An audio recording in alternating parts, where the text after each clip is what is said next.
నమస్తే, welcome to Aadya media. నేను మీ స్వర్ణ. Hello Balu. Hi స్వర్ణ. Yes, Amul company మనందరికీ తెలిసిందే, అవును. రైట్? అంటే తెలియని వాళ్ళు ఎవరు లేరు కూడా. అయితే కర్ణాటకకు లేకపోతే తమిళనాడుకి పెద్ద ఇంపార్టెన్స్ లేదు అమూల్ కంపెనీకి. ఒక చెప్పాలంటే దాని ప్రభావం తగ్గుతుందని అనుకోవచ్చు. బట్ ఏపీకి మాత్రం అమూల్ ఒక అమూల్యమైనదిగా మిగిలిపోతుంది, కొనసాగుతూ ఉంది. ఏంటి, ఎందువల్ల?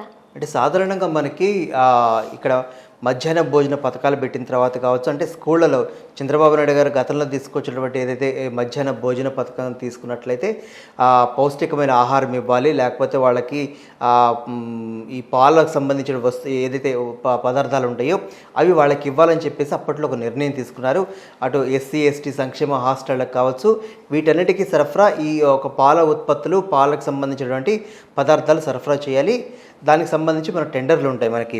అయితే తాజాగా ఇప్పుడు జరిగింది ఏంటంటే, మనకి ఆంధ్రప్రదేశ్లో పాడి పరిశ్రమ చాలా పెద్ద పరిశ్రమ, మనకి తెలియకుండానే మనకి ఉంటుంది. కానీ ఒక రకంగా తీసుకున్నట్లయితే ఏమవుతుందంటే, డైరీ ఫార్మ్స్ చాలా ఎక్కువ ఉన్నాయి, కానీ దానిని ప్రోత్సహించే వాళ్ళు చాలా తక్కువ మంది ఉన్నారు. ఊళ్ళలో మన చిన్నప్పుడు ఏం చేసేవాళ్ళు అంటే, గేదె దగ్గర పాలు పిసికి ఇంటికి వచ్చి పాలు పోసే వెళ్ళేవాడు. అంటే ఒక గేదె పాలు, లేకపోతే ఒకళ్ళు ఎవరైతే పాడి చేసేవాళ్ళు వాళ్ళు అవుతుంది. రాను అది మొత్తం ఆ వ్యవస్థ మొత్తం మారిపోయేసి డైరీస్ బాగా డెవలప్మెంట్ చేశారు. ఏపీ డైరీ డెవలప్మెంట్ కార్పొరేషన్ అని చెప్పేసి ఒకటి ఫామ్ అయిన తర్వాత ఎవరెవరైతే ఈ డైరీని ఇచ్చేస్తుంటారో ఆ డైరీకి వాళ్ళు పాలు పోస్తే వాళ్ళు మళ్ళీ ప్యాకెట్లుగా చేసి అది అమ్మడం అనేది ఒక సహజ సిద్ధంగా నడుస్తున్న ప్రక్రియ. తాజాగా మనకి విజయ డైరీ పాలు ఉన్నప్పటికీ కూడా ఏపీలో, ఎందుకు గవర్నమెంట్ తరఫు నుంచి ఒక డైరీ కాబట్టి అక్కడ ఉన్నప్పటికీ కూడా దానిని పక్కన పెట్టి అమూల్ పాల ఉత్పత్తులని మనకు తీసుకున్నట్లయితే జగన్మోహన్ రెడ్డి ప్రభుత్వం వచ్చిన దగ్గర నుంచి అమూల్ పాలనే వాళ్ళు విస్తృతంగా వాడుతూ ఉన్నారు. యాక్చువల్గా హెరిటేజ్ ఉంది మన దగ్గర, విశాఖ డైరీ ఉంది ఏపీలో, మీరు అన్నట్టు విజయ పాల కేంద్రాలు ఉన్నాయి, అండ్ అమూల్ కూడా ఉన్నాయి. అవును. కానీ ఈ మూడిటికి లేని ఇంపార్టెన్స్ ముఖ్యంగా హెరిటేజ్ కి తగ్గుతా ఉంది. దాని అది ఎందుకంటే అది చంద్రబాబు నాయుడు గారు వాళ్ళ సిస్టర్ కన్సర్న్ కాబట్టి దాన్ని ప్రోత్సహించే అవకాశం ఖచ్చితంగా ఉండదు. రెండోది ఇతరేతర ఏం తీసుకున్నా కానీ అవి ప్రైవేట్ డైరీస్ని వీళ్ళు ఖచ్చితంగా ఎంకరేజ్ చేయరు గవర్నమెంట్ వాళ్ళు. ఈ అమూల్ కూడా ఏంటంటే ఇట్స్ గుజరాత్ కంపెనీ కాబట్టి గుజరాత్ వాళ్ళకి వీళ్ళు లబ్ధి చేయాల్సిన అవసరం జగన్మోహన్ రెడ్డి సర్కారుకు ఉంది కాబట్టి. ఎందుకంటే కేంద్రంలో బీజేపీతో సత్సంబంధాలు నెలకొంటున్న నేపథ్యంలో తనపై ఉన్నటువంటి ఆరోపణలు, తనపై వస్తున్నటువంటి ఆ కేసులకు సంబంధించి కేంద్రం నుంచి ఒత్తిడి రాకుండా కేంద్రానికి అడుగులకు మడుగులు ఎత్తేటువంటి విధంగా జగన్మోహన్ రెడ్డి సర్కారు లేకపోతే జగన్మోహన్ రెడ్డి పర్సనల్గా చేస్తున్నారు. కాబట్టి అక్కడ బీజేపీ ఏం చెప్తే అది వీళ్ళు వినాల్సినటువంటి అవసరం గత్యంతరం జగన్మోహన్ రెడ్డి ప్రభుత్వానికి ఏర్పడింది. అందుకు అనుగుణంగానే ఇప్పటికీ అదానీలకు కానీ, లేకపోతే అంబానీలకు కానీ, లేకపోతే ఇప్పుడు గుజరాత్ మిల్క్ డైరీకి సంబంధించిన అమూల్ వాళ్ళకి కానీ ఇదంతా తీసుకున్నట్లయితే కేంద్రాన్ని ప్రసన్నం చేసుకోవడానికి మాత్రమే చేస్తున్నటువంటి పని. సరే, ఒకళ్ళ మెప్పు పొందడం కోసం ఇంకొకళ్ళకి అన్యాయం చేస్తామంటే తన స్వప్రయోజనాల కోసము ఎంతకైనా తెగించడానికి సిద్ధపడేటువంటి జగన్మోహన్ రెడ్డి సర్కార్ని మనం దాన్ని కాదనలేము. ఎందుకు అంటే కేంద్రానికి కాదంటే మళ్ళీ ఈయనకే ఇబ్బంది. సరే, మళ్ళీ వీళ్ళకి ఏమవుతుంది, ఒకవేళ అమూల్కి ఇస్తే ఏం జరుగుతుంది?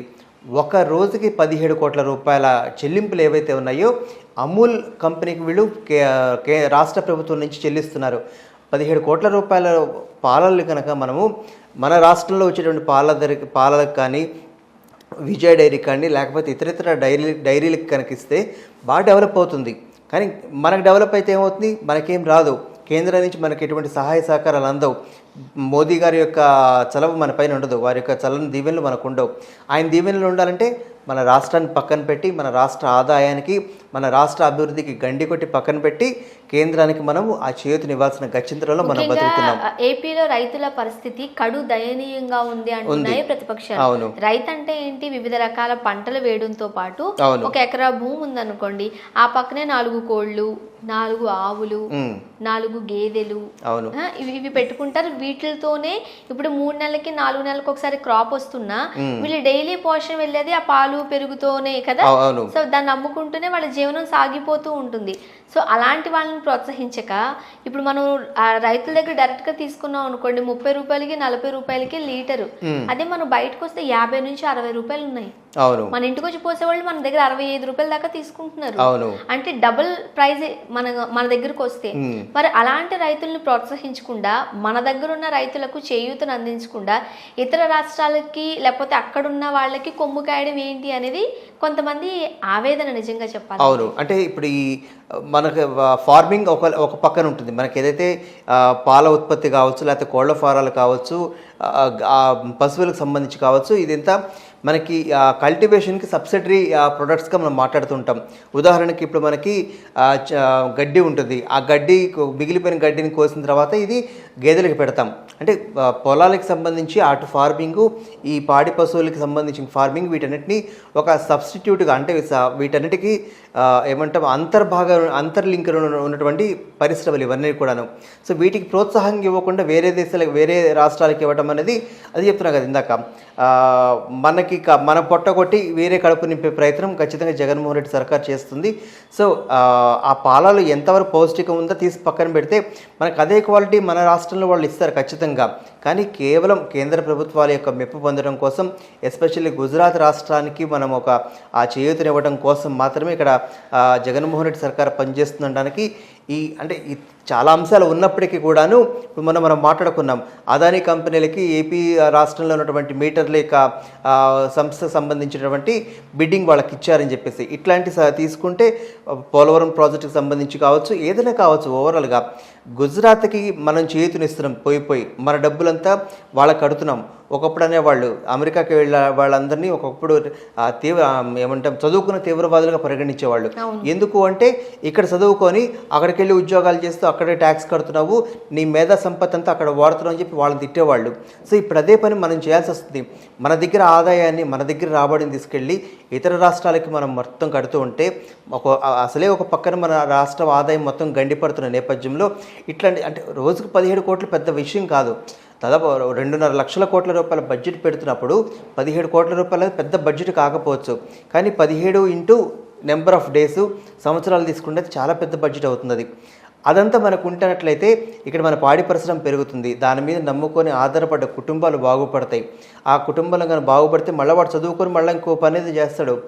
ఉదాహరణ ఇప్పుడు మనకి తెలంగాణలో తీసుకున్నట్లయితే వీళ్ళకి గొర్రెలు కాసుకొని గొర్రెలు ఇచ్చారు. మళ్ళీ అంటే ఏదైతే మనకి పాతకాలం నుంచి మన వంశవృత్తులు ఏవైతే ఉన్నాయో, కుల వృత్తులు ఏవైతే ఉన్నాయో, వాటిని కనుక మనం ప్రోత్సహించినట్లయితే ఖచ్చితంగా అదే ఫీల్డ్లో మళ్ళీ నెక్కుకు రాగలుగుతారు వాళ్ళు. అది కాకుండా మనకేమవుతుందంటే ఇతర రంగాలకు వెళ్ళిపోతుంటే ఆ నైపుణ్యం ఉండట్లేదు, ఆ రంగం పూర్తిగా వెనకబడిపోతుంది, ఆ రంగంలో పనిచేసే వాళ్ళు చాలా తక్కువ మంది ఉంటారు. సో ఇదంతా రాబోయే రోజుల్లో ఒక మ్యాన్ పవర్కి, ఒక స్కిల్డ్ లేబర్కి కొరవగా మనం చెప్పుకోవాలి. రాబోయే రోజుల్లో మనం ఏమవుతుందంటే ఇప్పుడు అమెరికాలో లాగా తినాలంటే బర్గర్ తినాలి, తాగాలంటే కోక్ తాగాలి. సో ఆ స్టేజ్కి వెళ్ళిపోతాం మనం.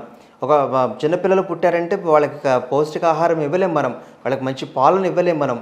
ఈ జనరేషన్ పిల్లలకి అసలు పంటలు ఎలా పండుతాయి, ఈ వరి, పాడి పంటలు అనే పేరు కూడా వినుంటారు వాళ్ళు. అంటే దాని ప్యాకెట్ పాలు అనుకుంటారు తప్పిస్తే ఎక్కడి నుంచి వస్తే తెలియదు వాళ్ళకి. సో ఇటువంటి నేపథ్యంలో ఏమవుతుందంటే ఈ మన రాష్ట్రానికి చేయూతనివ్వాల్సినటువంటి పోయి ఇతర రాష్ట్రాలకి కొమ్ము కాస్తుంటే అది అటు ఆర్థిక వనరుగాను నష్టమే, మన యొక్క సొంత వనరులు వాడుకోవడంలో కానీ, మన రాష్ట్రానికి అభివృద్ధిలో కానీ ఇది ఒక విధంగా గొడ్డలు పెట్టగాని చెప్పాలి.